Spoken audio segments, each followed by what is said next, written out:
Alhamdulillahi Rabbil Alamin. Wassalatu wassalamu ala asyrafil anbiya wal mursalin wa ala alihi wa sahbihi wa man da'a bi da'watihi wa istanna bi sunnatihi ila yaumiddin, amma ba'd. Wa qala al-musannif rahimahullahu ta'ala, dan adalah hal manusia itu atas tiga perkara: suatu yang kasih bagi syahwat, kedua yang benci baginya, ketiga yang menyuruh bagi amal soleh.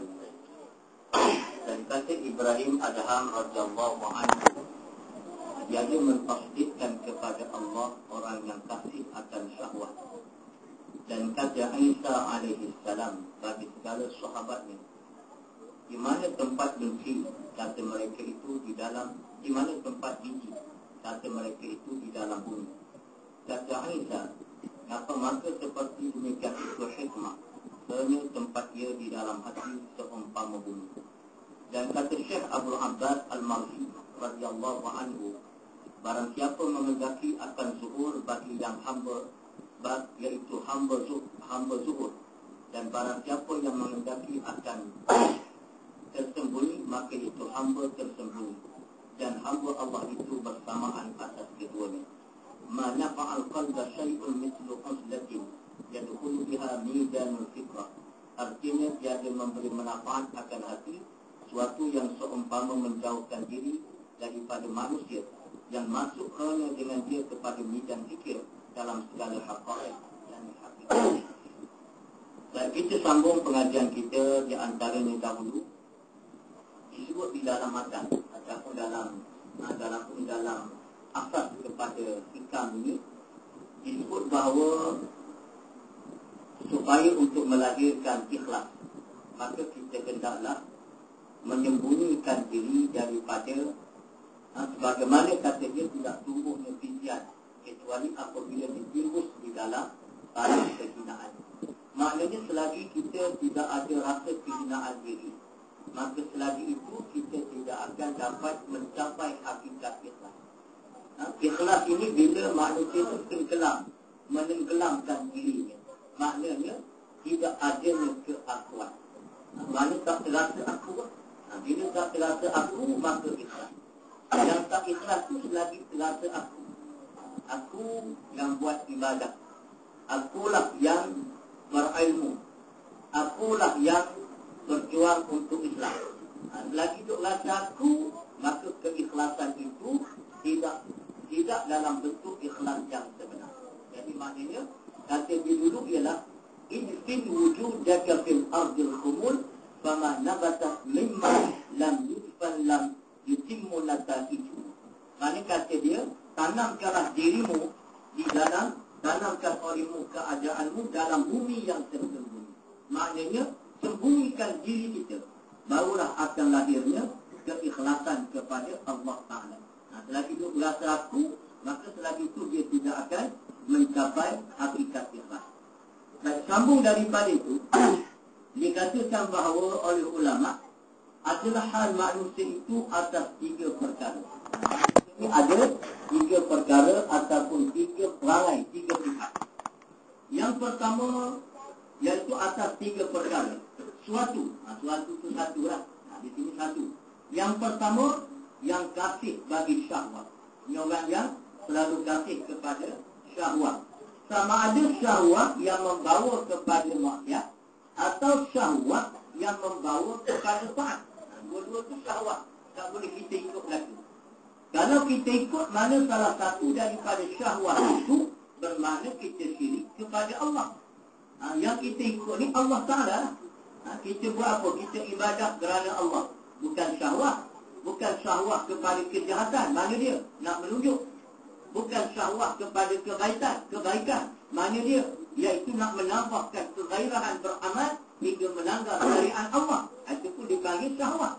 Jadi maknanya sama ada syahwat pada baik atau syahwat pada jahat, semua itu membawa kepada syirik kepada Allah Ta'ala. Jadi maknanya itu dikatakan bahawa syirik. Jadi kata dia pertama ialah orang yang pertama yang kasih bagi syahwat. Dia kasih pada syahwat ini. Maknanya yang utama bagi dia ialah syahwat. Yang kedua, kata dia manusia yang kedua ialah yang benci baginya, benci kepada syahwat. Dia ni tak suka kepada menjadi pengikut kepada syahwat. Yang ketiga, yang menyuruh bagi amal Tuhan ni. Yang ni orang yang sentiasa menyuruh kepada suruhan Tuhan ni. Jadi mana ada 3 jenis manusia. Dan adalah hal manusia itu, dan kata Ibrahim Adham. Ini kata Ibrahim Adham radhiyallahu anhu. Ini selalu kita dah sebut. Bila kata radhiyallahu anhu, ialah pada maqam para tauhid, pada ahli tasawuf. Kalau radhiyallahu anhu pada ahli hadis, maka mereka ialah sahabat. Bila radhiyallahu anhu di kalangan ahli tasawuf, maka mereka adalah arifin, para wali yang arif. Kata Ibrahim Adham radhiyallahu anhu, tiada mentasdikkan kepada Allah orang yang kafir akan syahwat. Maksudnya tak membenarkan Allah. Orang yang kafir pada syahwat, dia takkan benarkan Allah. Dia tidak akan mengiyakan Allah. Maksudnya dalam gerak kerja dia. Sebab itu selalunya orang yang ikut syahwat, dia akan lupa kepada suruhan dan ayat-ayat Allah. Sebab itu kata Allah dalam Al-Quran, وَلَا تُطِعْ مَنْ أَغْفَلْنَا قَلْبَهُ عَنْ ذِكْرِنَا وَاتَّبَعَ هَوَاهُ وَكَانَ أَمْرُهُ فُرُطًا. Kata Allah, maka janganlah engkau taat, kata Allah, kepada orang yang hatinya lalai daripada mengingati Allah. Sebab apa dia lalai? Sebab apa dia lalai? وَاتَّبَعَ هَوَاهُ, sebab dia mengikut hawa nafsu dia. Waw tu setengah ulama ahli nahu dikata waw tu ialah waw sababiyah. Waw sababi. Sebab apa dia lalai? Sebab dia mengikut syahwat. Dia ada yang kata waw tu lil aqibah, waw bagi aqibah. Maknanya dia akibat daripada hati lalai, maka dia mengikut hawa nafsu. Jadi boleh berlakulah. Jadi maknanya nak kata waw sababiyah pun boleh, nak kata waw aqibah pun boleh. Yang waw itu memang waw akal lah. Jadi maknanya dari segi makna dia, jangan engkau mengikut wala tuti' man aghfalna qalbahu. Jangan engkau mengikut orang yang hatinya lalai daripada mengingati kami. Maknanya dia tak ingat pada Allah. Dia tak lupa, dia lupa pada Allah. Jenis mana jenis orang yang tidak rujuk kepada syariat Allah. Akibatnya apa? Wattaba'a hawa. Bila dia tak ingat pada ayat-ayat Allah, dia akan ikut syahwat dia, hawa nafsu dia. Hawa nafsu kata apa? Dia akan buat lagi. Jadi bila mana mengikut hawa nafsu, akibat mengikut hawa nafsu itu, wa kana amruhu furta, maka urusan dia semua melampaui batas-batas Allah. Jadi sebab itu bila manusia mengikut syahwat, maka dia akan tidak membenarkan Allah Ta'ala. Jadi Allah Ta'ala ni bagi dia tidak dibenarkan. Dia tak iakan Allah. Dia tidak mengiyakan Allah kerana mengikut akan syahwat. Jadi sebab itu kita cuba sedaya upayalah supaya tidak menjadi hamba kepada syahwat. Jadi cara mana tak jadi hamba pada syahwat? Kena belajar bagaimana nak mengenali hakikat syahwat. Syahwat yang jahat, ramai orang tahu. Syahwat kepada kebaikan, ramai yang terpedaya. Jadi sebab itu kita kena berhati-hati. Di mana kena berhati-hati lah. Ramai yang terpedaya. Di antaranya mana? Di antaranya datang keinginan untuk beribadah. Kita rasa bagus lah tu. Bagus memang. Siapa kata tak bagus? Keinginan pada ibadah. Tapi timbul suatu kefahaman, kita kena tumpu ibadah ni. Jangan muta'afir. Jangan ambil kira hal luar. Jangan ambil kira hal luar ni. Kita kena ambil kali Nabi kata apa? Sampai pada akhir zaman, engkau selamatkan agama walau terpaksa lari ke gunung-gunung dan menggigit agama dengan geraham-geraham kamu. Jadi maknanya kena pakai usulah belaka. Bersih tak payah pergi. Di mana? Ada panggil syahwat lah ni. Syahwat. Dia bukan ajak buat jahat. Bukan ajak buat jahat. Tapi ajak pada apa? Ajak pada ibadah. Tapi bila tidak meletakkan perkara suatu yang sepatut pada yang sewajar pada tempatnya, maka termasuk dalam syahwat. Contohnya apa? Contohnya misalnya kita ni gairah untuk salah sunat. Orang komai dah, kita pergi salah sunat, kau geliat. Itu syahwat lah. Nanti masuk dalam bab syahwat. Tapi kenapa?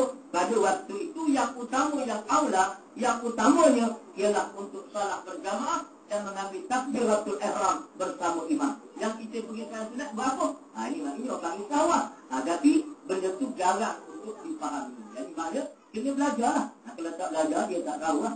Dia semangat nak ibadah dia. Lepas sampai sunat ilmu. Jadi maknanya kerana dia semangat nak belajar tadi. Jadi dikatakan bahawa kita kena faham bagaimana seruan syahwat. Jadi kena belajar. Fiqh ni kena belajar. Di antaranya fiqh apa?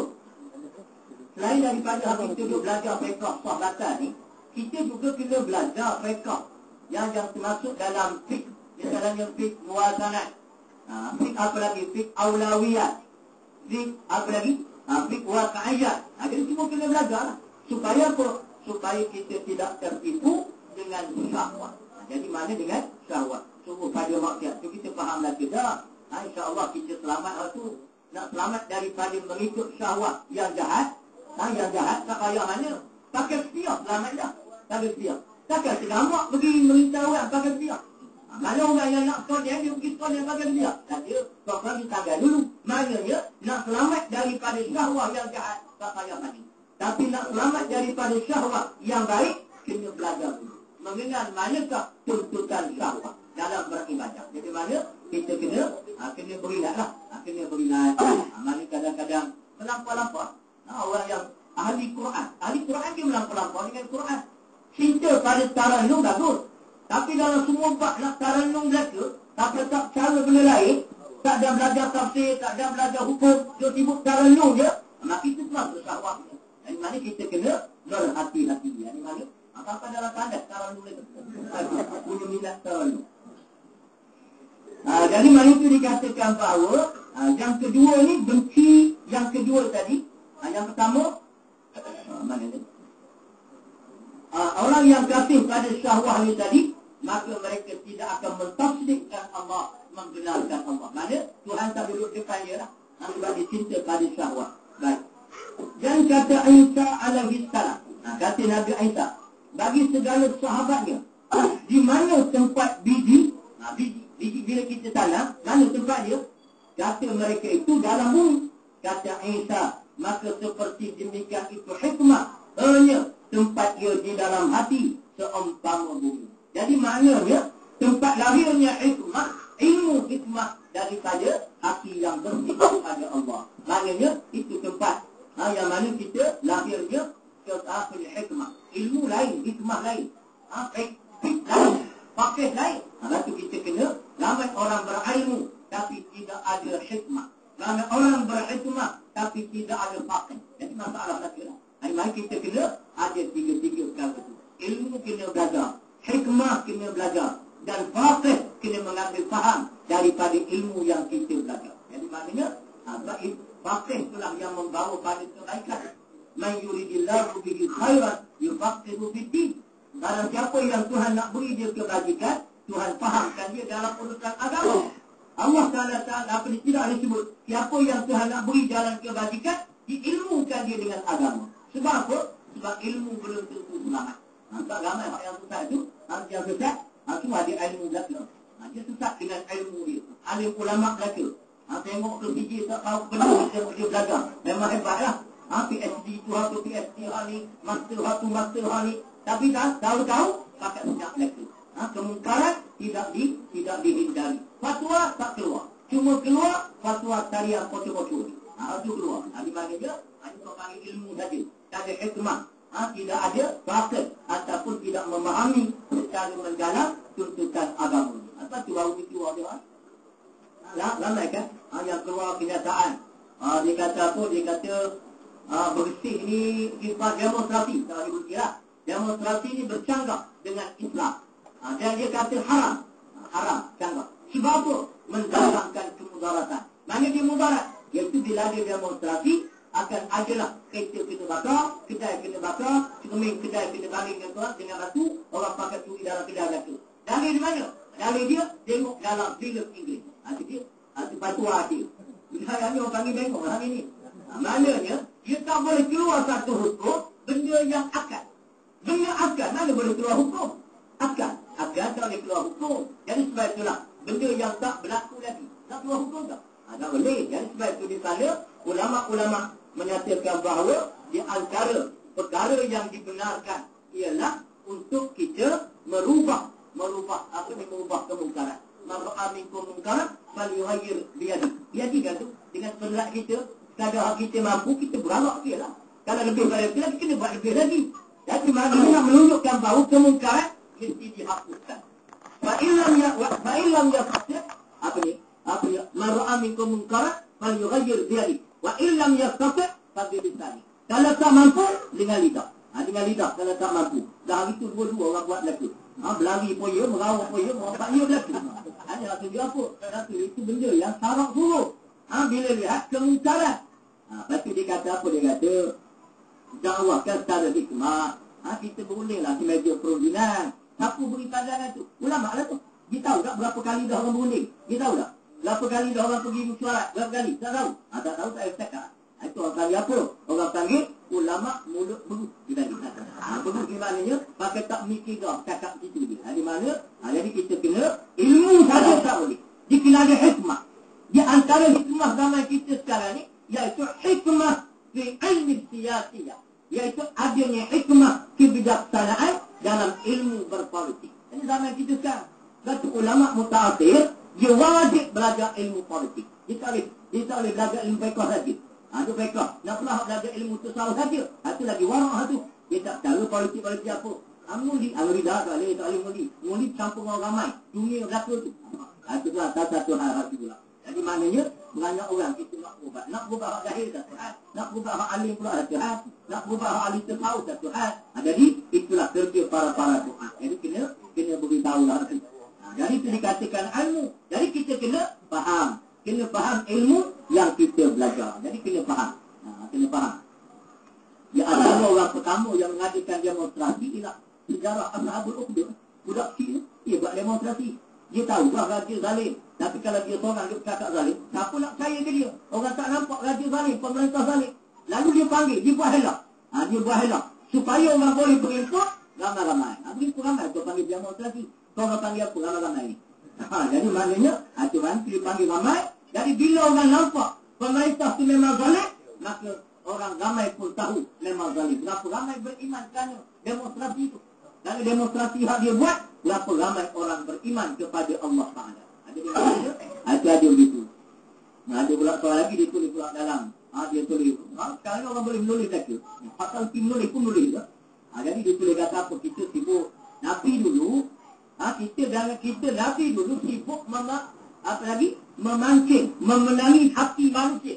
Kita sibuk nak memenangi kursi. Ini satu hal lah. Nanti dipanggil sesat dalam bab tu pula. Nanti kita mengerti. Jadi banyak cara. Dia tak tahu bahawa kita di antara cara yang paling singkat, shortcut, nak memenangi hati manusia, kena ada kursi. Kena ada kursi baru memenangi hati manusia. Selagi tak ada kursi, kita payah nak memenangi hati manusia. Sebab kita boleh buat apa pada manusia? Manusia ni, al-insan abdul ihsan. Manusia ni akan jadi hamba pada orang buat baik pada dia. Dah kita tak ada kursi, nak buat baik mana-mana korang. Tapi bila kita ada kursi, banyak benda kita boleh buat. Gaji guru boleh naik, masjid boleh pergi derma, anak yatim boleh buat rumah anak yatim, bantu orang miskin kita boleh bantu. Berapa ramai masuk Islam kerana ada kursi. Sebab tu kita tengok masa Nabi duduk di kota Mekah 13 tahun tak ramai masuk Islam. Sebab masa tu Nabi parti pun bangkang masa tu. Tapi bila Nabi sampai di Madinah, Nabi jadi parti pemerintah, ramai masuk Islam. Jadi mana sekarang cara tingkat kita nak memenangi hati manusia, kena pakat berusaha kita jadi parti pemerintah. Jadi mana itu masuk dalam bab yang kita kena faham. Tapi lama-lama yang dia warak seorang diri begitu, menyebabkan tak campur politik pun ramai. Apa mengaji agama belaka, tapi tak campur politik. Dia kata anak ni sebenarnya tak campur ni politik ni perkara dunia. Jadi buat agya. Dia guna bahasa tertahu. Jadi agya. Menghapuskan tawajuh kepada Allah disebabkan kerana agya. Di antaranya ialah bercampur aduk dengan hal-hal dunia. Jadi maknanya ada hak begitu. Yang peliknya, ramai pula orang mengikut kita hak menakut kata rakyat sini. Hak menakut tidak mahu berdepan dengan risiko. Jadi sudah boleh jumpa tubuh tu tahu hak begitu. Ini mana? Dan itu dikatakan kata Nabi Isa alaihi salam bagi segala sahabat, Di mana tempat gigi? Kata mereka itu dalam bumi. Kata Isa, maka seperti demikian itu, hikmah akan tumbuh dalam hati manusia yang bersih kepada Allah. Dari mana? Hati yang bersih pada Allah, dia akan tumbuh hikmah. Baru tumbuh bijaksana. Orang bijaksana ilmu lain. Bijaksana yang dapat meletakkan sesuatu kena pada tempat dia. Ilmu ni terwujud pada tempat dia. Mana ilmu, dia ada ilmu, tapi dia tak pada tempat dia. Tapi itu hikmah. Hikmah ni lawan dia zalim lah.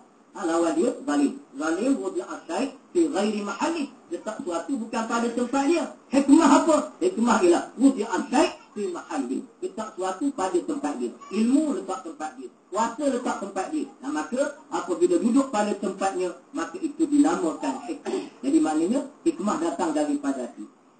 Dan kata Syekh Abu Abbas Al-Marsiyi radhiyallahu anhu, barang siapa menghendaki akan zuhur, maka iaitu hamba zuhur. Dan barang siapa menghendaki akan tersembunyi, maka itu hamba sembunyi.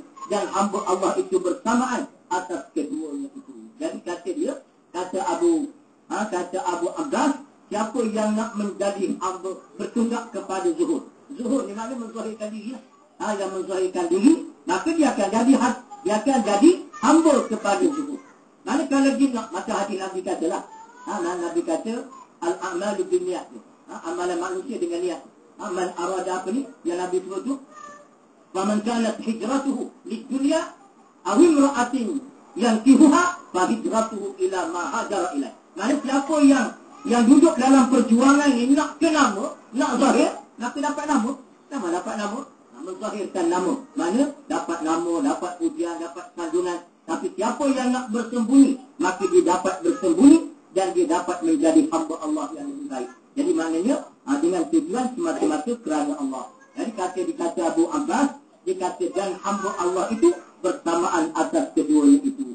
Sama saja. Hamba Allah ni sama ada zahir, nama dia disebut atau orang tak kenal, bagi dia sama saja. Sebab dia adalah hamba kepada Allah. Jadi maknanya kalau orang puji dia pun tak berasa apa bagi dia. Kalau orang keji pun tak berasa apa. Itu hamba Allah yang senang. Kalau orang puji berasa seronok, itu hamba pujian. Mana hamba pujian? Tapi kalau orang puji, dia rasa tak seronok. Bahkan dia rasa pula, rasa apa lagi? Rasa tak suka dia. Maka dia adalah hamba kepada Allah. Dia hamba kepada Allah Ta'ala. Jadi payah nak sampai peringkat tu. Nak sampai peringkat orang puji tak berasa apa ni, payah juga. Sebab dia sikit sebanyak dikembang juga lubang itu lebih kurang. Di mana? Jadi kena belajar lah kita. Kena belajar tawabak kepada Allah. Sebab tu kita kena selalu sebut. Bila dengar orang puji kita, maka kita sunat berkata dalam hati sekurang-kurangnya, walillahil hamdu. Segala pujian itu bagi Allah, bukan untuk aku. Jadi mana? Barulah kita selamatkan diri kita daripada keakuan, daripada ananiyah. Barulah kita rasa kehebatan itu seluruhnya daripada Allah Ta'ala. Sebab itulah Nabi sebut dalam hadis-hadis Nabi banyak dalam Al-Adhkar Al-Imam An-Nawawi rahimahullahu ta'ala. Di antaranya Nabi ajar kita ni lepas salah sebut 3 zikir tadi. Paling mana? Subhanallah, Alhamdulillah, Allahu Akbar. Sebut hari-hari. Maknanya 33 Subhanallah, 33 Alhamdulillah, 33 Allahu Akbar. Kemudian itu La ilaha illallah. Jadi maknanya kenapa Nabi suruh sebut? Dan sabit dalam hadis yang sahih, Nabi suruh sebut, Nabi suruh zikir lepas daripada salat. Maknanya di duburi salat. Di penghujung salat. Penghujung salat itu maknanya lepas salat dah lah. Apa lepas salat dah? Jangan duduk zikir sebelum salat. Bagaimana kita lepas salat dah, selesai dah salat, kita pun subhanallah, alhamdulillah, Allahu Akbar. Jadi tujuan dia apa? Tujuan kita nak jaga hati kita. Nak jaga tadi. Apabila kita merasa sirik kepada Allah, rasa ada benda lain, rasa kurangnya Allah, rasa lemahnya Allah, maka kita ingat kita telah menyebut subhanallah, maha suci Allah. Kalau kita rasa apa? Kita rasa dipuji, maka yang layak dipuji ialah alhamdulillah Allah Ta'ala. Kalau kita rasa kita besar dan orang makhluk besar, maka kita ingat kita pernah kata Allahu Akbar. Jadi mana? Ini yang kita ucap hari-hari. Supaya apa? Sebati dengan jiwa dan hati. Supaya sebati. Jadi barulah kita ni tak raba-raba dalam mencari, dalam menyelamatkan diri daripada penyakit-penyakit mazmumah ni. Penyakit mazmumah ni payah. Dia datang acting, dia datang seronok, dia datang apa lagi macam-macam. Dia datang lah pula kita duduk dalam perjuangan Islam. Di dalam perjuangan Islam ni, Iblis duk kata semua. Ada 5 perkara kan kata kita. Al-mu'min fi khamsi sadaqi. Manusia yang beriman dalam menghadapi kehidupan dia, ada 5 perkara yang jadi ancaman kepada dia. Banyaklah orang kafir yang memerangi dia, munafikin yang nak menipu daya dia, iblis yang selalu menggoda dia, nafsu yang menyerik daripada maksiat. Jadi apalah, banyak lagi lah. Dengan dunianya lagi. Maka dengan sebab itu, kita kena berwaspada. Jadi berwaspada kena kuat kita. Dari sudut apa? Dari sudut kerohanian. Kena kuat pada sudut kerohanian. Paling malas wirid lepas bayar, tak sibuk sangat, dia ada subhanallah, alhamdulillah, Allah Akbar. Kalau berasa tak ada duduk, kami berdiri pun tak apa. Kami berdiri. Dah sibuk sangat dengan kita. Kalau mereka besar, mereka antara bangsa. Jadi kita pun beri salam. Assalamualaikum warahmatullahi wabarakatuh. Assalamualaikum warahmatullahi wabarakatuh. Kamu tu, subhanallah, alhamdulillah, Allah Akbar. Kena sebut. Kenapa? Itu di antara yang menjaga hati kita. Di maknanya, kena jaga. Makin kita duduk lama dalam perjuangan ni, makin kena jaga hati. Sebab kita takut perjuangan kita jadi sia-sia. Jihad kita jadi sia-sia. Derma kita habis saja. Keberat habis saja. Nak dapat di hadapan Allah di akhirat, Allah kata semuanya aba'an mansura, debu-debu terbang lagi. Tak ada apa-apa. Jadi sebab itu kita kena perbetulkan kerohanian. Jadi maknanya kena di kerohanian lah. Kita kena buat dari kawasan. Kena ada qiyamul-lail bulanan contohnya. Kalau tak buat mingguan pun bulanan. Buat bulanan. Qiyamul-lail bulanan. Jadi kita buat bulanan. Pagi sambil qiyamul-lail itu kita buat ceramah ke apa. Malam tu qiyamul-lail atau balik belaka. Esok kita pakai makan nasi lemak belaka. Di mana tu dia. Jadi ada tulis dalam ajidah tu. Kalau tak tulis insya-Allah pun nak datang. Nanti kita buat tu. Nanti ada kita buat terus. Kita ada ceramah, lepas ceramah malam ada gulai kambing, lepas tu kita ada qiyamul-lail, kemudian subuh itu ada kuliah subuh, lepas kuliah subuh ialah nasi lemak. Itu betul dia tu. Mana supaya pakat datang belaka. Jadi kena buat qiyamul-lail bulanan. Jadi sebab tu dia walaupun kita berada di tengah kita hari-hari buat dah tiap-tiap malam. Tetapi kita nak menggalakkan secara jamaah supaya jamaah kita ni jamaah qiyamul-lail. Supaya ada jamaah qiyamul-lail. Ada cerita lah kita tinggal di Indonesia. Ada satu kampung di Indonesia, kampung qiyamul-lail. Ada kampung. Di Indonesia ni ada satu kampung qiyamul-lail. Kampung qiyamul-lail ni, kampung tu dah 3 generasi dah. Dia salah berjamaah sama ramai dengan salah Jumaat. Mana salah Jumaat? Subuh, Zuhur, Asar, Maghrib, Isyak. Lepas Isyak dia balik. Balik makan nasi tu semua siap. Pukul 2.30 malam datang tu ramai tu pula datang. Kenal kampung tu kampung qiyamul-lail. Kampung qiyamul-lail. Di mana ada sahabat-sahabat beritahu, dia kata kita kena melawat tempat tu. Kita tengok macam mana rahsia dia, bagaimana boleh berqiyamul-lail sampai 2-3 orang sarjana dari ulama daripada Azhar datang buat research kat situ. Buat kajian macam mana boleh orang kampung keluar pula qiyamul-lail pada waktu tengah malam. Jadi maknanya jadi kita pun kena buat kajian tu. Antara seorang dulu pergi buat kajian, tanya tengok. Jadi mana kampung qiyamul-lail. Ini pergi duduk situ. Boleh seminggu kaji apa benda sebab dia boleh buat qiyamul-lail sehingga kampung tu selamat daripada bala bencana. Tempat lain tu ada orang tanah runtuh, gunung berapi pun semua, tempat tu tak pernah ada. Dan orang kampung tu biasanya kalau mati tu. Bukan kalau mati bila lain. Maknanya penyakit tidak banyak kampung tu. Mati tu hati umur 90 kali dah tua sangat. Mati umur 120 kali tua sangat dah. Di maknanya kita kena buat kajian dari hati. Barang otak tidak ada sebab pakai semalam lagi. Jadi maknanya kita kena buat kajian lah hati. Jadi kita kena tingkatkan rohani kita. Baik, kemudian di antara kata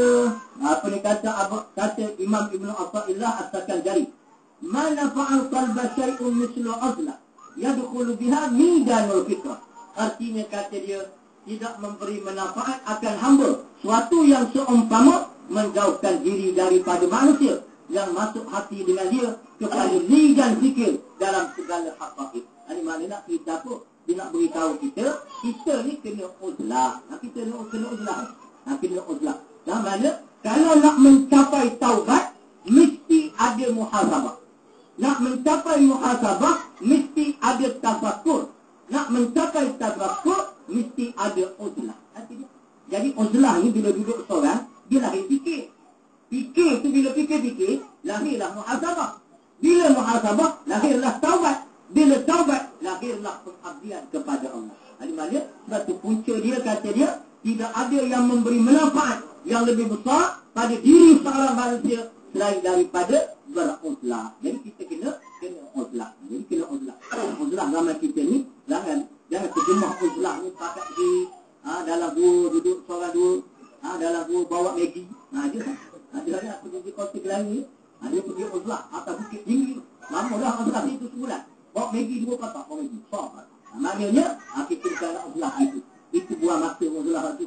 Semua jemaat juga orang ceramah pagi uzlah apa benda tu. Jadi kita kena uzlah di rumah lah, uzlah di rumah. Kan waktu malam kita boleh uzlah. Sebab sebaiknya kita ni tiap-tiap kita siapa yang mampu rumah dia kena ada bilik bersuluk.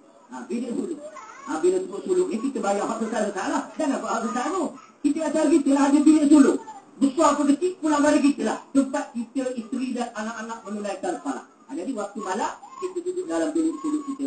Waktu malam bangun tengah malam suluk malam dengan kita berzikir kepada Allah. Tak ada zikir biasa ambil al-maksurah. Tak nak al-maksurah ambil zikir untuk melali. Tak nak zikir untuk melali buat apa benda pun asalkan boleh kita bertaubat kepada Allah Ta'ala dan kita beramal. Esok bangun pagi berjuang pula. Itu cara dia. Waktu malam bagaikan abid, waktu siang bagaikan panglima di medan peperangan. Itu baru betul. Baru betul. Ni waktu siang bagaikan abid. Tak bergerak ke mana. Waktu malam dia bergerak. Agak dia apa gitu. Di mana waktu kita kena ubah keadaan itu. Jadi kita kena ada diri lah uzlah. Mana kena uzlah daripada manusia. Betul tu. Kita waktu malam tadilah habislah aktiviti waktu malam, habis semua balik. Balik kita sebelum pada tidur, maka kita solat dulu. Solat sebelum daripada tidur. Amalkan begitu. Belum pada tidur, solat sama ada kita nak mandi ke apa, kita solat dulu. Kurang-kurangnya solat taubat 2 rakaat. Solat sebab kita tak tahu cuma tidur ke mati. Sebab cuma tidur mati macam-macam. Tidur mimpi. Kena lain kalau dibalak. Mati dulu. Di maknanya, kita bimbang kita dah, maka kita bertaubat. Bertaubat kepada Allah. Lepas tu baru kita tidur. Bila bangun tengah malam, dan ujung doa kita solat 2 rakaat tadi, ujung doa tu kita minta satu dia. Ya Allah, Engkau sedarkan aku pada malam ini. Jadi minta itu yang kita minta. Minta kepada Allah. Sebab ya Allah, aku ni memang jenis payah sedar wahai Tuhan. Ambil begitu. Pesan ke orang rumah. Kalau abang payah bangun tidur, ambil air begini. Muka abang. Ambil air, ambil air ketuk-ketuk ke atas kepala. Sebab payah bangun. Kalau payah bangun lagi, ambil ketuk batu tu. Jadi maknanya, ambil payah abang bangun. Jadi maknanya kita bangun tengah malam, kita beruzlah. Itu duduk seorang-seorang. Kita uzlah seorang-seorang. Anak isteri pun duduk lagi. Tidur isteri ke, maka kita pun beribadah. Itu cara dia. Sebab kita duduk dalam perjuangan Islam memang kena kuat semua. Kalau tak kuat habis. Tak kuat kena tipu saja gitu. Kena tipu ke setan, kena tipu ke orang, kena tipu macam-macam, kena tipu ke TV. Itu lagi teruk. Kita beli dia mahal-mahal, dia tipu kita. Tak bodoh kita kan. Dari mana? Dari mana sebab kita kena beruzlah. Rohani kita kuat. Dan sebagainya. Maka kata dia apabila masuk hati dengan dia dalam uzlah kepada mizan fikir. Bila kita uzlah, kita masuk dalam mizan, dalam gelanggang fikir. Bila fikir itulah melahirkan, mengenali segala hakikat. Kita sekarang tak kenal hakikat sebab kita tak fikir. Kita tak fikir hakikat sebenar. Kita nampak zahir. Fikiran ni kalau kita tak fikir secara tafakkur, dia fikirnya ada 2. Walaupun orang buat keputusan satu bab, dia fikir juga, dia buat keputusan. Itu fikir biasa. Fikir secara zahir. Dan ada orang fikir secara rohani. Maka dia juga dia melahirkan iman. Macam Abu Jahal dengan Abu Lahab. Abu Lahab dengan Abu Bakar. Abu Jahal fikir. Bila Nabi kata aku Isra dan Mi'raj, dia pun fikir. Otak dia pun fikir. Tengah malam dia. Tengah malam sedangkan kita pergi ke Baitul Maqdis, sebulan pergi. Balik pula sebulan. Syahran mudbiran wa syahran muqbilan wa syahran mudbiran. Sebulan dia pergi, sebulan dia balik. Muhammad tengah malam. Ni tak yakin ni. Ini memang bohong ni. Dia fikir apa? Fikir dengan akal dia. Fikir lapis pertama. Abu Bakar, dia fikir dengan rohani. Itu fikir. Hanya fikir yang kita nak. Melahirkan tafakur tadi, melahirkan fikir. Fikir dengan rohani. Allah Ta'ala maha berkuasa. Nabi pergi tengah malam. Apa susahnya? Allah Ta'ala kan? Sadaqta ya Rasulullah. Benar sekali ya Rasulullah. Itu mana? Itu kita banyak fikir. Jadi kita ni, ramai orang berfikir. Fikir biasa. Fikir biasa ni siapa pun ada. Siapa pun ada. Dia mengaji tinggi, mengaji tak tinggi. Dia fikir cara dia. Fikir cara dia. Dia mengaji murah. Profesor. Profesor ramai. Dia fikir selapis. Dia tak fikir melalui Tafakkur kerohanian. Maksud pengarang ni tafakkur kerohanian. Jadi kita kena fikir, fikir secara kerohanian, secara kerohanian, secara munafabah, fikir secara matang, mengikut ajing, mengikut agama. Ini orang suruh pakai buat. Hatu suruh bukan fikir zahir saja tu. Hatu pakai tak fikir tu. Apa kata orang suruh buat, Macam ada apa ni? Baru ni ada alihkan puasa masjid apa ni? Yang dia tahan pemuda nak masuk solat. Pemuda tu nak masuk solat. Di masjid pakai baju kuning, baju bersih. Pakai baju bersih. Dia tahan. Dia pegang baju, tak boleh masuk. Hanya orang kan apa ni, ada dia jadi tengok muka alihkan puasa tu. Cuba cari nama dia siapa. Kita boleh beri anugerah jawatan puasa paling bengong di dunia satu dia. Orang pakai baju bersih tak boleh masuk dia. Baju Power Ranger ni. Ni mana dia panggil apa? Orang panggil ikut orang suruh buat.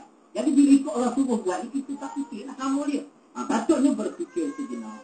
Berfikir. Apatah lagi berfikir dengan kerohanian.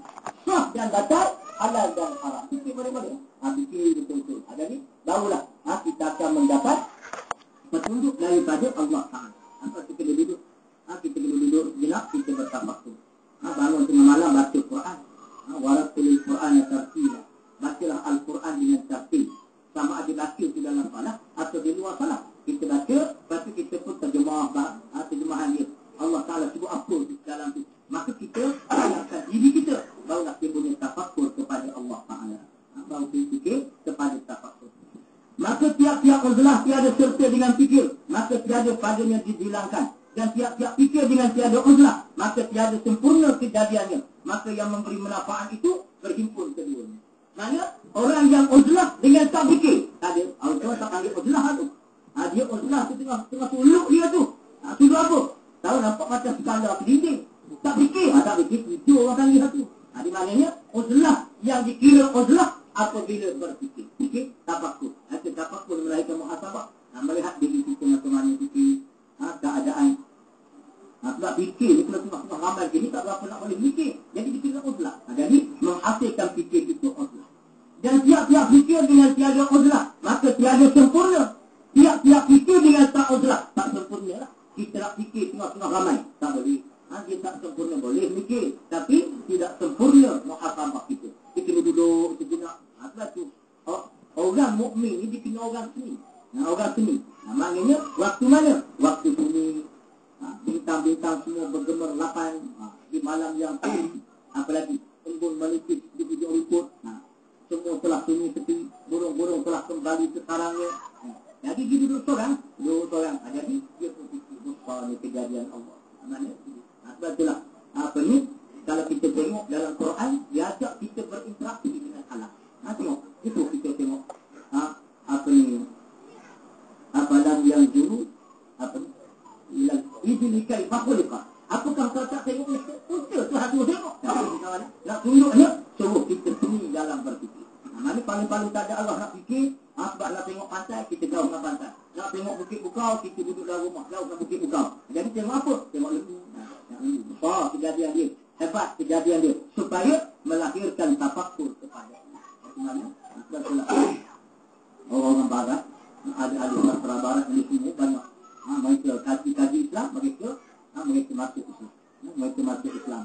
Kaji Islam. Sebelah barat. Sebelah kita ni pula, keluar Islam. Sebelah kita ni pula. Keluar daripada Islam. Kerana mengkaji benda lain yang daripada Islam. Sebab itu dia. Sebab itu barat Kristian yang musuh Islam. Diperhati semua perkembangan Islam. Sebab itu dalam satu tulisan berkenaan dengan pembunuhan Puteri Diana. Puteri Diana itulah. Pembunuhan yang dirancang. Sebab dia tahu tak, mengikut satu kajian, satu masa putera William akan menjadi Raja British. Dia akan jadi Raja British. Pada masa itu akan menjadi satu tamparan besar kepada dunia Kristian apabila mak kepada Raja Britain itu ialah seorang Muslim. Jadi mana satu cabaran besar kepada Vatikan. Jadi mana awal-awal lagi disekat kemudahan. Sebab itu kita tengok berlaku pembunuhan terancang dan sebagainya. Jadi mana Tuhan dia rancang saya boleh lah. Lalu rancang pembunuhan secara accident, merancang pembunuhan kalau bom atau begini akibat. Nanti maknanya tujuan untuk mengikat kemarahan Islam. Tapi insya-Allah Islam untuk mana pun ditakkan terdekat. Ditakkan terdekat kebenaran ni benda yang lalu. Benda hak lalu ni kebenaran. Sebab tu dia tak boleh nak kat. Walaupun tubuh kat tak boleh. Sebab benda benar. Benda benar ni ibarat air bak. Air mana boleh kat? Air. Yang kita kat sini, dia pergi naik tempat lain. Dia akan pergi juga. Mana dia tidak akan surut. Dia akan tidak akan susut. Bahkan dia akan lanjut tempat lain.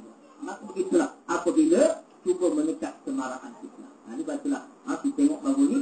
Walaupun tubuh dekat kemarahan kebenaran. Yang dituntut oleh bersih. 8 kali lah. 8 kali. 8 kali tu orang hak kata perhimpunan tu haram. Dikaji tak 8 kali tu. Berapa kali bercanggah dengan salah. Hak canggah dengan Quran, canggah dengan hadis. 8 kali tu. Daripada 8 kali. Kalau ada hak canggah satu, kita boleh kata haram. Tapi bila tidak ada hak canggah, nak kata haram pun. Al-aslu syai'in mubahun. Setiap suatu perkara, asal dia harus. Semua benda ni harus. Kecuali bila datang dalil, menunjukkan dia haram. Jangan datanglah dalil. Tak ada dalil. Datang dalil, tak haram. Ambil hak asal lagi harus. Jadi maknanya, tapi tubuh tekan. Tubuh. Itu masalah. Mana kita tengok, di antara telah wujud peraturan yang paling bodoh di dunia, menangkap orang pakai baju kuning dan ambil baju kuning. Paling bodoh di dunia undang-undang. Itu maknanya, nak tunjuk pada kita benda orang apa boleh. Bila manusia ini tidak berpandu pada agama, maka dia akan ditakutkan oleh Allah. Itu di antara dia. Bila orang berjuang itu bukan atas nama kebenaran, Nabi dulu, sebulan lagi Nabi nak serang satu negara, satu kampung, satu kabilah orang kafir, tempat negeri orang kafir, Allah Ta'ala telah hantar dalam hati mereka rasa gerun dengan kemarahan Islam. Sebulan lagi. Nabi pergi itu, tak ada orang dah pergi. Pakat lagi dah tu dah. Tinggal lembu kambing ni. Itu dah tunjuk hikmah kebenaran yang dibawa. Maka benda tu berlaku. Kita orang ni tak sebulan, 2 bulan tu pergi juga. Itu maknanya, nak tunjuk Allah tampak ketakutan apabila gelombang kebenaran itu bangun. Itu bila gelombang kebenaran bangun. Jadi insyaAllah. Ini insyaAllah. Hadis kita ni pakat pergi ulama hidup.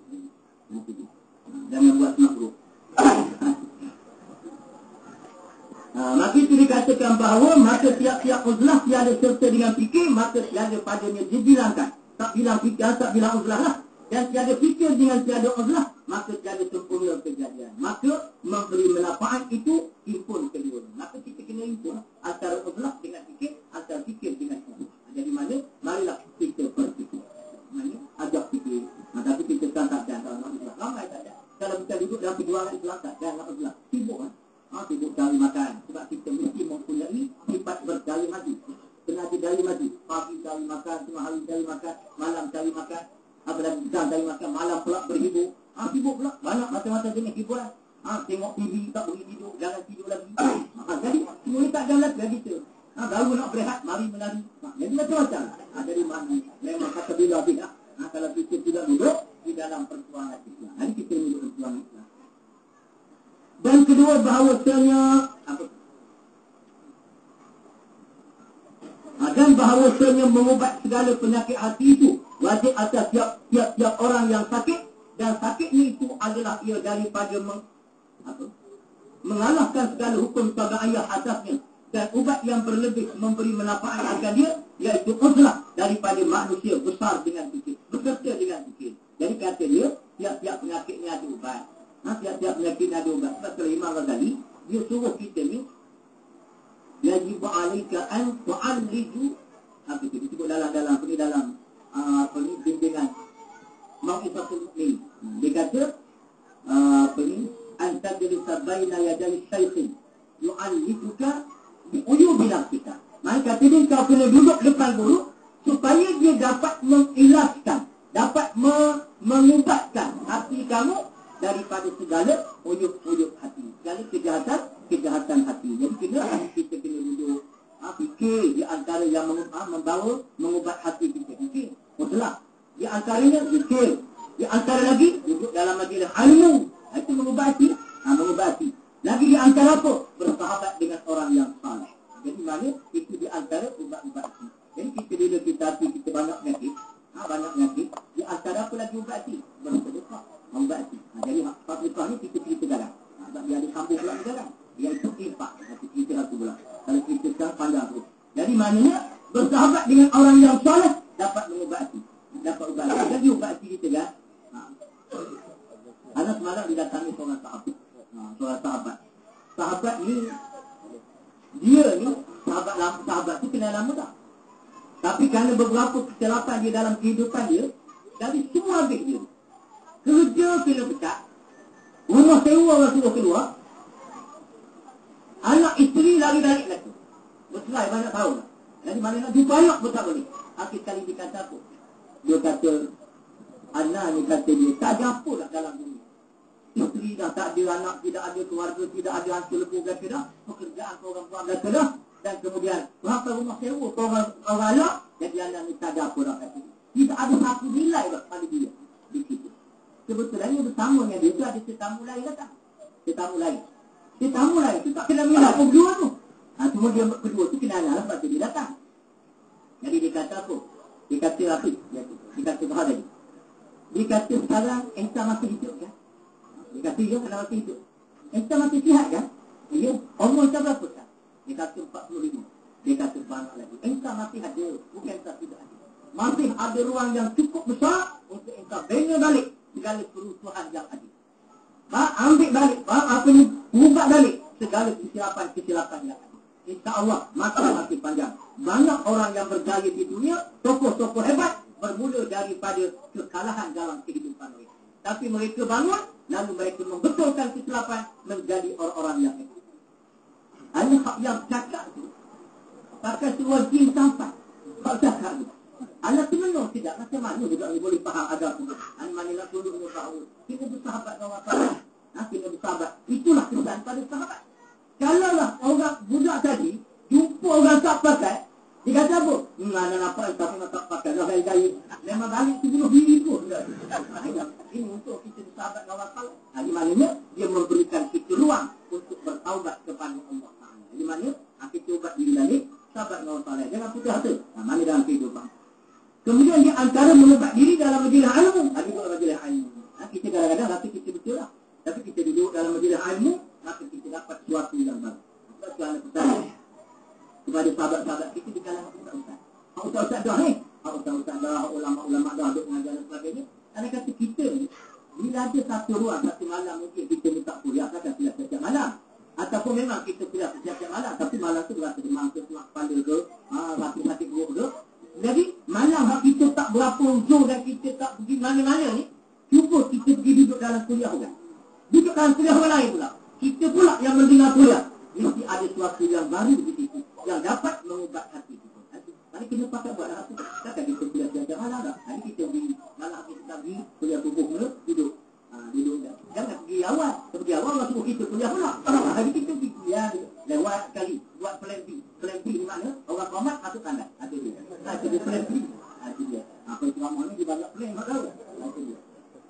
Jadi maknanya kita boleh duduk dalam majlis orang. Duduk kita dengar lagi.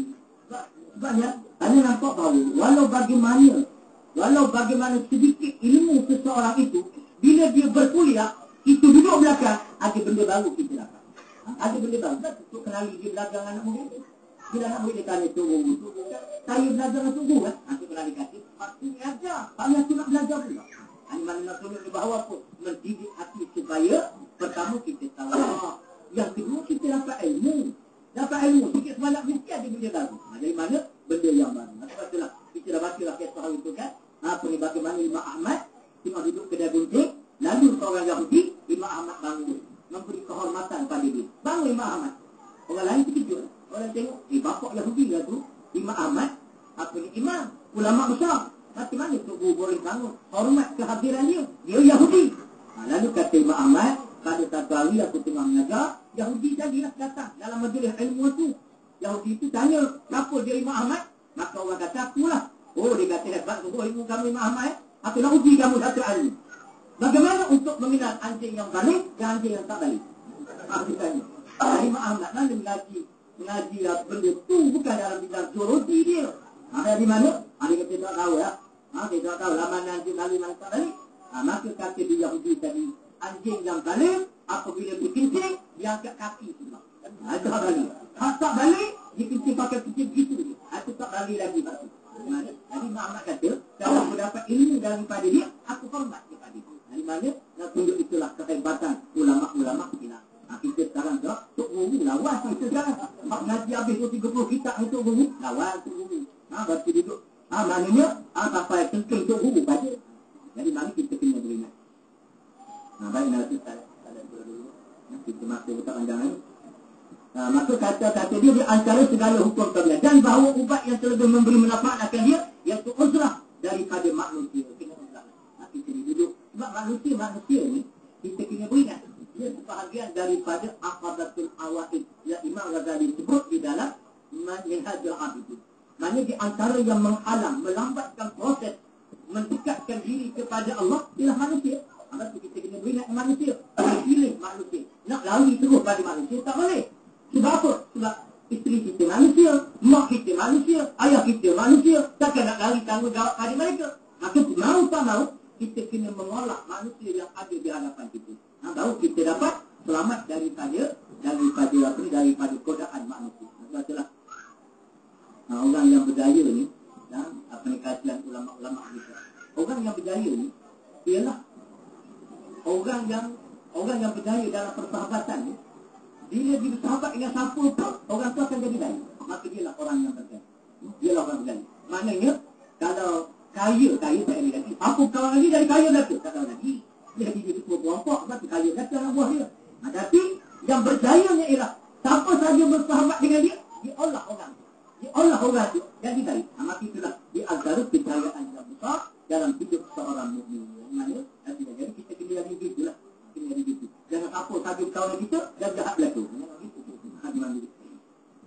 Maka dengan uzlah itu sejahteralah dia daripada segala makhluk. Dan dengan fikir itu zahirlah baginya haqa'iq. Maka bahawasanya kerana apabila sesuatu itu daripada khayal yang wahmiyah, maka tiadalah tinggal lagi baginya syak melainkan dalam haqa'iq rububiyah. Maka beroleh faedah ia mengetahui pada Tuhannya dan pada dirinya. Dan adalah manusia dalam uzlah itu atas 3 bahagian. Jadi insyaAllah kita sambung lepas lagi. Itu kalau dapat sambung lepas lagi insyaAllah. Nanti kita ikut bulan-bulan. Kita banyak bulan dah cuti. Jadi insyaAllah cuti kita berhenti. Mari kita cuti. Jadi supaya dan dia akan atas untuk dia perkara. Pertama tadi kita malam ni kita camping infak Ramadan untuk peringkat kawasan negeri, peringkat kawasan dan negeri. Jadi insyaAllah ini program kita turun ke kawasan-kawasan antara Bendahari Perhubungan Negeri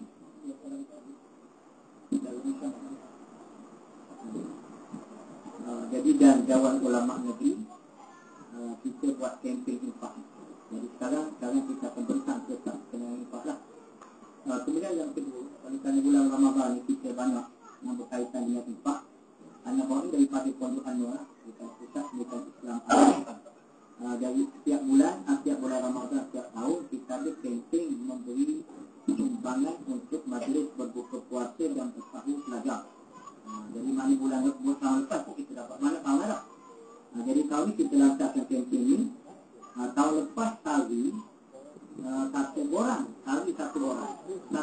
tu harga dia RM250. Maknanya seorang saja untuk berbuka pada hari itu. Jadi mana dia sajalah pelajar buka puasa, pelajar bersahur. Jadi pelajar buka puasa ni insyaAllah apabila dia pertama dia belajar agama, yang kedua dia puasa, yang ketiga dia ada anak yatim, dia di kalangan mereka ada anak yatim pasti mungkin. Jadi mana insyaAllah apabila kita saja berbuka dan bersahur. Jadi dulu ya sehari RM250. Jadi sekarang sehari RM500. Jadi terpaksa buat 2 orang. 2 orang menaja satu hari. Jadi masih RM250 lebih orang. Satu orang. Tapi 2 orang. Sumbangan pada 2 orang tu untuk saja satu hari. Jadi mana? RM500. Jadi orang tanya lah mengapa hari itu RM250 hari belanja. Sekarang RM500 hari. Itu banyaklah. Sebab dulu saja tak berapa ramai. Sekarang dah makin ramai. Lepas tu dulunya pula barang murah. Sekarang ni naik belaka lah. Yang ketiga ni pula, dulu pelajar tu kecil, sekarang besar. Maka banyak. Jawapan dia, tak ada Allah lah. Jadi mana kita, saja di sini ada beberapa orang lelaki. Ini hak kaki lagi. Jika ada 60 orang, 30 hari kan, 60 orang telah pun habis. Dalam 2 kali camping. 2 kali camping. Jadi insyaAllah tinggal baki lah ni lah. Apa pun nak ambil, kita ambil lah. Ambil tu kemudian pulang sembarang untuk penyakit yang ada di dalam. Ini pulang orang tadi apa benda orang. Di mana kita pulang balik insyaAllah untuk kita berbuat kebajikan di jalan Allah. Dan kedua yang nak sebut bahawa program kita ni banyak tahun kita dah berjalan, kuliah bulanan. Nanti akan bincang dengan Ustaz Ustaz Junaidi sebab melihat kepada bulanan ni kita lambat habis. Jadi anak cuba susun jadual, kita buat 2 kali sebulan kot. 2 kali sebulan dia cepat habis. Mana patut habis 50 tahun jadi 25 tahun. Mana dia bagi 2. InsyaAllah kita belajar kita ni mudah-mudahan jadi anak tengok dulu jadual untuk membolehkan dan program jadual itu akan disusun balik untuk kita boleh turun kepada kawasan-kawasan. Malah sekarang kena turun ke semua kawasan-kawasan supaya matlamat